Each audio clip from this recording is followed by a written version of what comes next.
talking about family-friendly, fun foods, sopaipillas.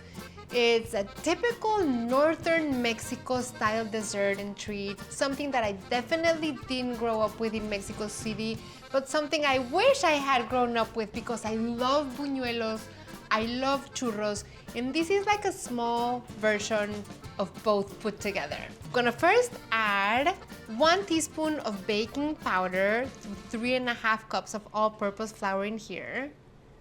So I have my dry ingredients already ready. And then I'm gonna add a teaspoon of salt. Just gonna mix these a little. I have vegetable oil that's heating over medium heat. And I have about 1/2 inch of oil. It has to be very hot by the time I add my sopaipillas. I'm going to whip 2/3 of a cup of vegetable shortening in here. Now, you can choose which fat you want to use. You could use butter, you could use lard. I find that vegetable shortening works really well.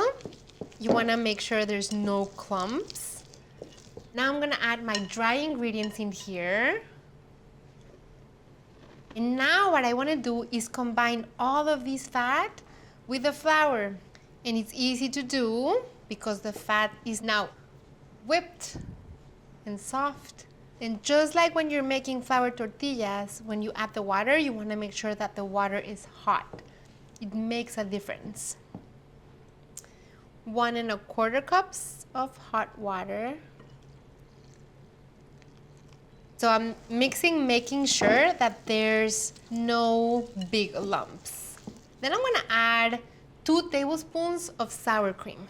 And I love it because it makes them cushiony and pillowy inside. So they have a lovely, like, fluffy resistance. And it also adds a dimension of tang. Meanwhile, my oil is heating.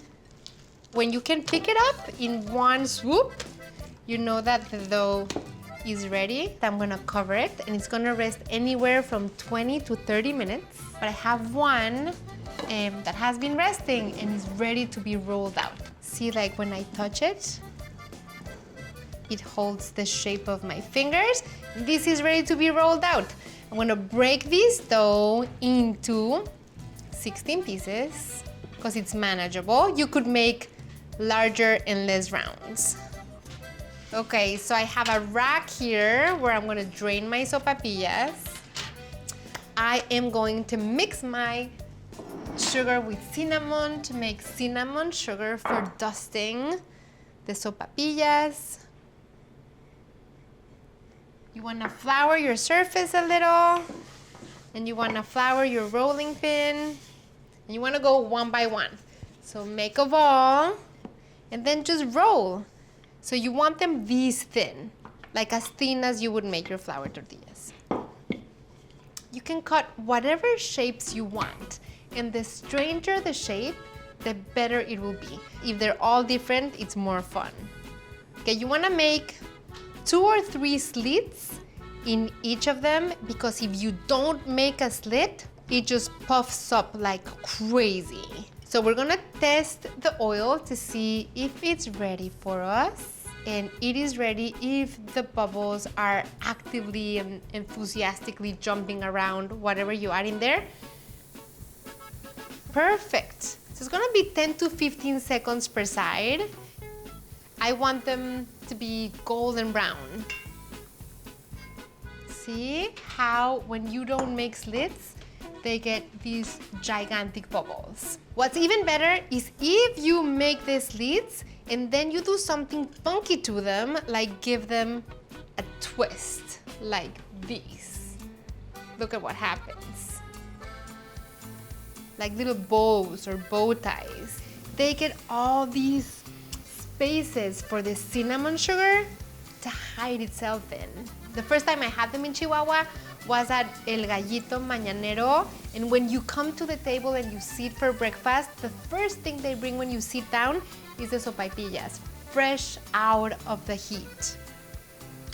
You can use a spider or a slotted spoon to take them out. And then you don't want to wait that long until you cover them in cinnamon sugar. So see how the cinnamon sugar goes in all the spaces? I was eyeing this one because I gave this one a little fold, so you can see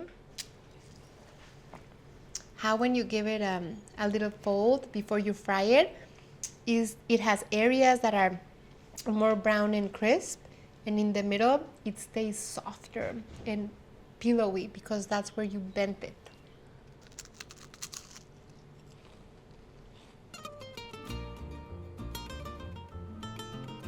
There's nothing that confectioner sugar is not good with.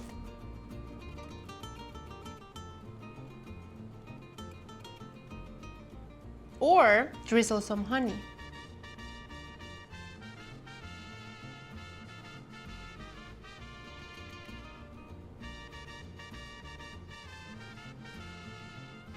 The honey over the cinnamon sugar, over the sopaipilla.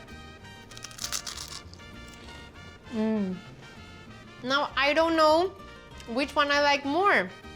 If the cinnamon sugar, the honey cinnamon sugar, confectioner sugar cinnamon sugar. It's not possible to not love these.